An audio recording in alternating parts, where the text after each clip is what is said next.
जंग से जीत का सफर। यह बलात्कार के मामले की दी गई कहानी एवं कार्यवाही सच्ची घटनाओं पर आधारित है और केवल शिक्षा एवं जागरूकता के उद्देश्य से प्रस्तुत की गई है। दर्शाए गए नाम एवं चेहरे काल्पनिक है। इसका किसी भी प्रकार से कानूनी सलाह के रूप में उपयोग नहीं किया जाना चाहिए। यह कहानी हमारे समाज की उन सभी पहलुओं को उजागर करने की कोशिश करती है जहां हर गली में ऐसे बायोलॉजिकल एनिमल रहते हैं जिनका सामाजिकरण नहीं हो पाया है। वह लोग आपराधिक मानसिकता के साथ समाज और परिवार में जीवन जी रहे हैं। जब भी उन्हें कहीं मौका मिल जाता है तो वह मासूम बच्चियों के साथ यौनिक अत्याचार और हिंसा करने से नहीं चूकते। यह कहानी एक ऐसी ही मासूम बच्ची और उसकी मां की है जिसे न्याय दिलाने और जीवन को सुरक्षित माहौल मिल सके, ऐसे ही एक प्रयास की है। यह कहानी एक ऐसी ही मां नाजिया की है जिसका पति उसे 6 बच्चों के साथ कानपुर में छोड़कर चला गया और मुंबई में एक अलग महिला के साथ घर बसा लिया और दोबारा नहीं आया। अब एक ऐसी मां जो ज्यादा पढ़ी लिखी भी नहीं है थी और कोई काम भी करना नहीं जानती थी। उस पर अचानक से 6 बच्चों के पालन पोषण की जिम्मेदारी आ गई। बच्चों के साथ उसे रखने को कोई भी तैयार नहीं था। कुछ लोगों ने तरस खाकर 2 से 3 दिन खाना दे दिया, लेकिन जब नाजिया काम करने के लिए निकली तो उसे कोई भी काम देने को तैयार नहीं था। उसे अपने बच्चों को भी देखना और उनके खाने का भी इंतजाम करना था। लोगों के सामने बहुत रोने गिड़गिड़ाने के बाद उसे किसी के घर बर्तन धोने, झाड़ू पोछा का काम मिल पाया। कभी कभी कुछ खाना भी मिल जाता था जिससे वह अपने बच्चों का पेट पालने लगी। अक्सर तन ढकने के लिए कपड़े भी मांग मांग कर पहनने पड़ते थे। अब आगे की आप बीती नाजिया खुद बताएगी।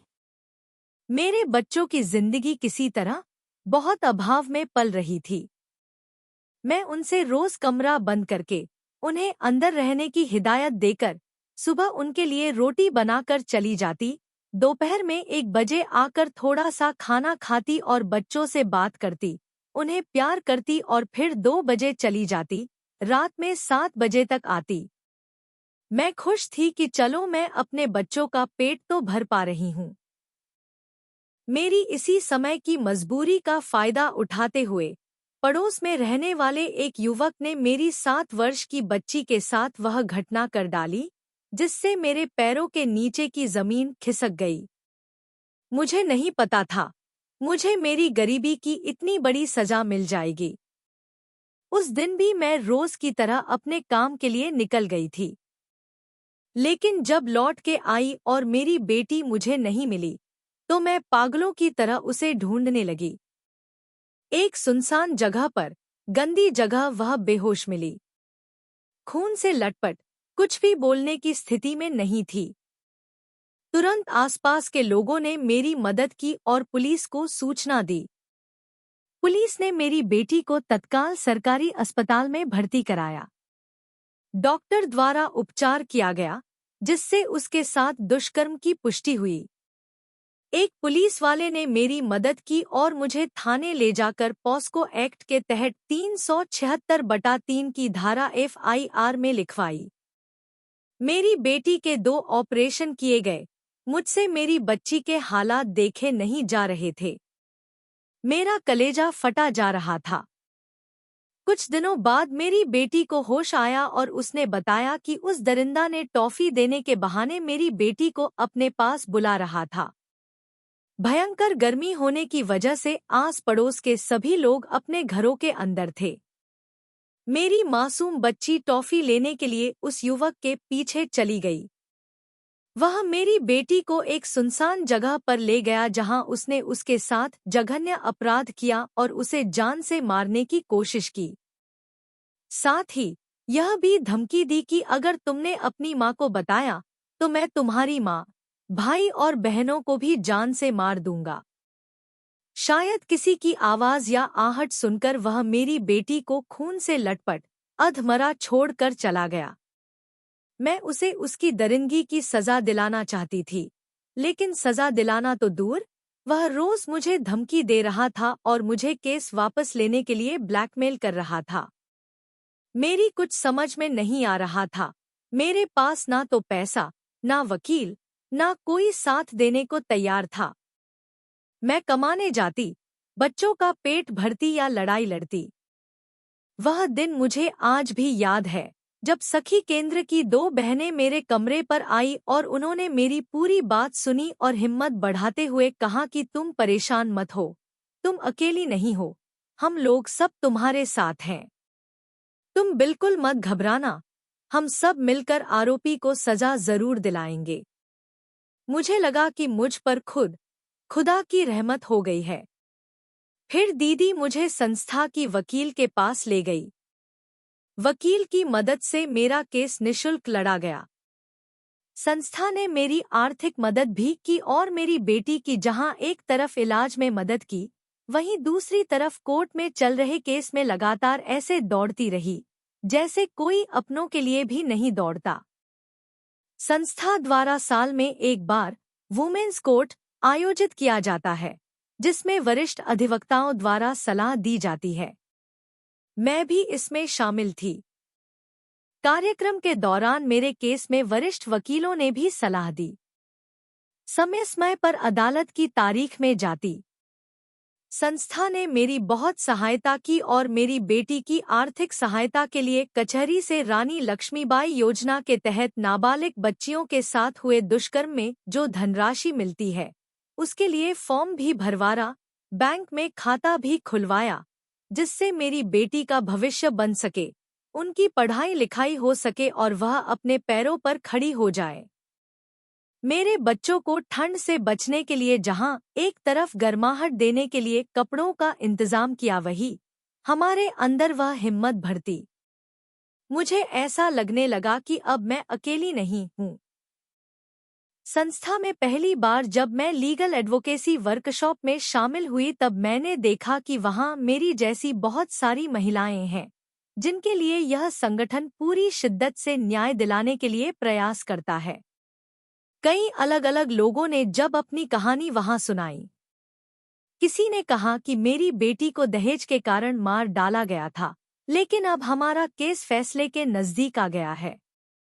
2 लोगों ने बताया कि उनके यहाँ भी दुष्कर्म का मामला है, जिसमें अपराधियों को जेल कर दी गई है। कुछ लोगों ने बताया कि जब उनके पति ने उन्हें जान से मारने की कोशिश की थी और वह किसी तरह से घर से निकल आई थी, लेकिन अब उन्हें न्याय मिल गया है। उनमें से एक को 5 लाख रुपए रिकवरी के मिल गए हैं और 5,000 रुपए महीने बंद गए हैं, और एक को 3 लाख रुपए रिकवरी के मिल गए हैं और 5,000 रुपए महीने बंद गए। हम यहां आरोपी से जुड़े मामले की सुनवाई करने आए हैं, जो पॉक्सो अधिनियम और आईपीसी की धारा 376(3) के तहत है। अभियोजन पक्ष, कृपया अपना मामला पेश करें। धन्यवाद, माननीय। आरोपी पर नाबालिग से बलात्कार करने का जघन्य अपराध करने का आरोप है, जो आईपीसी की धारा 376(3) के अंतर्गत आता है। यह धारा विशेष रूप से 16 वर्ष से कम उम्र की महिला के साथ बलात्कार की सजा से संबंधित है, जिसके लिए कम से कम 20 वर्ष की कठोर कारावास की सजा, जिसे आजीवन कारावास तक बढ़ाया जा सकता है, और जुर्माना लगाया जा सकता है। बचाव पक्ष, क्या आपके पास कोई प्रारंभिक वक्तव्य है? हाँ, माननीय। जबकि हम आरोपों की गंभीरता को स्वीकार करते हैं, हम अदालत से अनुरोध करते हैं कि वह सबूतों और परिस्थितियों पर सावधानीपूर्वक विचार करे। आरोपी अपनी बेगुनाही का दावा करता है और दावा करता है कि उसे झूठा फंसाया गया है। अभियोजन पक्ष, कृपया अपना पहला गवाह बुलाए। मैं पीड़िता की मां को गवाही के लिए बुलाती हूं। कृपया अपना नाम और पीड़िता से संबंध बताएं। मेरा नाम श्रीमती नाजिया है और मैं पीड़िता की मां हूं। श्रीमती नाजिया, क्या आप कृपया उस दिन की घटनाओं का वर्णन कर सकती हैं? घटना के दिन मैं बाहर काम से गई थी। मेरी बेटी हमारे कमरे के बाहर खेल रही थी। आरोपी, जो हमारा पड़ोसी है, टॉफी देने बहाने वह मेरी बेटी को बहला फुसलाकर एक सुनसान जगह ले गया और अपराध किया। पड़ोसी ने मेरी बेटी को जान से मारने का प्रयास भी किया। जब मैं वापस आई तो मैंने ढूंढा और अपनी बेटी को सुनसान जगह अधमरा और खून से लटपट पाया। धन्यवाद, श्रीमती नाजिया। कोई और सवाल नहीं। बचाव पक्ष, आपका गवाह। श्रीमती नाजिया, क्या यह सच है कि इस घटना से पहले आपके परिवार और आरोपी के बीच कोई विवाद था? हाँ, लेकिन इसका मेरी बेटी के साथ जो कुछ भी हुआ उससे कोई लेना देना नहीं है। और कोई सवाल नहीं। धन्यवाद। अब न्यायालय चिकित्सा परीक्षक से सुनेगा। कृपया अपने निष्कर्ष बताएं। पीड़िता की मेडिकल जांच में आरोपों के अनुरूप यौन उत्पीड़न के लक्षण पाए गए। धन्यवाद। अभियोजन पक्ष, क्या आपके पास कोई और गवाह है? नहीं, माननीय। बचाव पक्ष, क्या आपके पास कोई गवाह है? हाँ, माननीय। मैं आरोपी को गवाही के लिए बुलाता हूं। सोनू, क्या आपने वह अपराध किया है जिसका आरोप आप पर लगाया गया है? नहीं माननीय, मैं निर्दोष हूं। मुझे व्यक्तिगत प्रतिशोध के कारण फंसाया गया है। धन्यवाद। अब न्यायालय प्रस्तुत साक्ष्यों पर विचार विमर्श करेगा। साक्ष्यों और गवाही के आधार पर न्यायालय ने आरोपी को आईपीसी की धारा 376(3) और पोक्सो अधिनियम के तहत दोषी पाया। आरोपी को 20 साल कारावास और 50,000 रुपये के जुर्माने की सजा सुनाई जाती है, जो पीड़िता को मुआवजे के रूप में दिया जाएगा। यह न्यायालय स्थगित किया जाता है। मैं संस्था से जुड़ गई और जब जब समय मिलता तो यहाँ होने वाले कार्यक्रमों में भी शामिल होने लगी। मैंने कई प्रशिक्षण एवं जागरूकता कार्यक्रमों में भी भागीदारी रखी और जानकारी हासिल की। तमाम लोगों के केस चल रहे हैं, तमाम लोगों को न्याय मिल गया है। अभी भी वह दूसरे लोगों को लेकर न्याय दिलाने आती है। यह देखकर मुझे दूसरों की लड़ाई भी अपनी ही लड़ाई लगती। अब जहां बर्तन चौका करती हूँ, वहां भी जुल्म बर्दाश्त नहीं करती। अगर कोई काम करा लेता है और पैसे नहीं देता या मुझे परेशान करता है, तो भी मैं संस्था में आकर बताती हूँ और समाधान प्राप्त करती हूँ। मुझे मेरे रिश्तेदार, आस पड़ोस के लोग कहते थे कि लड़ाई लड़ते लड़ते पूरी जिंदगी चली जाएगी, लोगों को न्याय मिलने में 10 से 20 साल लग जाते हैं। लेकिन मैं तैयार थी क्योंकि संस्था एवं वह की कार्यकर्ता मेरे साथ थी। क्रिश्चियन एड चेंज अलायंस के माध्यम से मेरी अदालत की सभी आर्थिक खर्चे पूरे होते रहे। मैं बहुत बहुत आभारी हूँ सखी केंद्र को जो मदद कर रहे हैं। मैं बहुत खुश हूँ। मैंने सपने में भी नहीं सोचा था कि सिर्फ 4 वर्ष में ही मैं अपनी बेटी के अपराधी को 20 साल की सजा और 50,000 जुर्माना की सजा दिला चुकी हूँ।